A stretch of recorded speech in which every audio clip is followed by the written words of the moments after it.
Ya, program Pasca Sarjana Universitas Ngurah Rai menggelar seminar metode penelitian Magister Ilmu Administrasi Pasca Sarjana Universitas Ngurah Rai kemarin bertempat di gedung PPS setempat.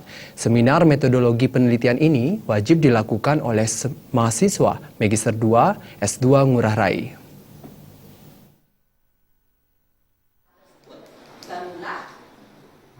Kaprodi Magister Ilmu Administrasi Putu Tirta Widanti menjelaskan, kali ini peserta seminar dihadiri oleh para mahasiswa Prodi Ilmu Administrasi yang telah menyelesaikan perkuliahannya. Ini bagian dari refleksi yang didapatkan pada saat mendapatkan teori dari perkuliahan di Magister Ilmu Administrasi.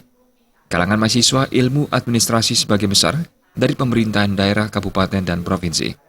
Seminar metodologi penelitian ini bertujuan untuk men-stressing lebih mempersiapkan mental maupun akademik dari mahasiswa. Pihaknya juga menambahkan seminar ini dilakukan sebanyak 10 kali pertemuan untuk mencapai tahap berikutnya dengan waktu yang ditentukan. Jadi boleh dikatakan untuk hari ini seminar lebih mengisi mentalnya mereka juga dan juga menambah ilmu metode penelitian. Harapan besar setelah seminar ini mereka mampu membuat artinya mampu mengaplikasikan apa yang mereka dapatkan di bangku perkuliahan dalam berupa tulisan, berupa tesis.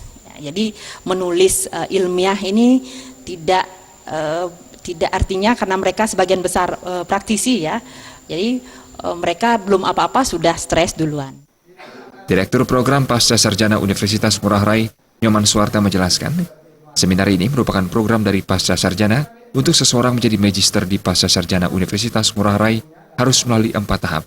Seminar yang dilakukan sekarang ini adalah tahap yang pertama, seminar metodologi sebagai pra penyusunan proposal. Suwarta mengharapkan di Pasca Sarjana ini lama studi dipercepat dari tahun sebelumnya. Ya, poin penting adalah mereka harus sudah dalam penulisannya itu mengacu pada kaedah-kaedah ilmiah dan aturan-aturan yang berlaku di dalam program sesuai dengan buku pedoman yang ada sehingga tidak menyimpang. Nah, jika itu sudah tercapai, maka mahasiswa tersebut akan bisa segera melaksanakan ujian secepat mungkin. Nah, harapan saya jumlah mereka yang datang ke sini mudah-mudahan semuanya tamat sesuai dengan kurun waktu yang ada. Nyoman Suwarta menambahkan, kendala yang biasa ditemui oleh mahasiswa adalah masalah waktu, karena sebagian besar para mahasiswa sudah bekerja dan mendapatkan posisi di instansi daerah, kabupaten, kota, ataupun provinsi. Ini seperti misalnya masalah kebencanaan, undang-undang sekian, akhirnya ada peraturan gubernur. Ternyata dalam itu apa kenyataannya di sana, ternyata ada masalah. Alit Setiawan, Bali TV.